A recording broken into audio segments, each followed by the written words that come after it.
தோழிகளே, நான் துளசி பாக்கியராஜ். இந்த வீடியோவில் பார்த்தீங்கன்னா இயர் லோபிங் தான் வந்திருக்காங்க.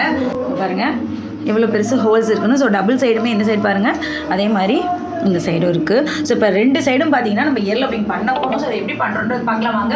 ஸோ நிறைய பேர் டவுட் கேட்குறாங்க, இயர் லோபிங் பண்ணால் க்ளோஸ் ஆகுமா க்ளோஸ் ஆகும் மட்டும். நான் நிறைய பேர் பண்ணிவிட்டு இருக்கேன், எல்லாருமே சூப்பராக க்ளோஸ் ஆகிருக்கு. ஸோ அதை பற்றி நீங்கள் பயப்பட வேண்டாம். எவ்வளோ பெரிய ஹோலாக இருந்தாலும் சூப்பராக வந்து நம்ம இயர் லோபிங் பண்ணிடலாம். சொல்கிற இன்ஸ்ட்ரக்ஷன் எல்லாம் வந்து நீங்கள் கரெக்டாக ஃபாலோ பண்ணிங்கன்னா சூப்பராக வந்து இயர் லோபிங் பண்ணிடலாம். அது ஒரு சின்ன எரிச்சல் தான் இருக்கும். இப்போ பாருங்கள், வைக்கும் போது கொஞ்சம் எரிச்சல் இருக்கும், அவ்வளோதான். தவிர மற்றபடி பிளட்டு இந்த மாதிரி எந்த ஒரு இது இருக்காது.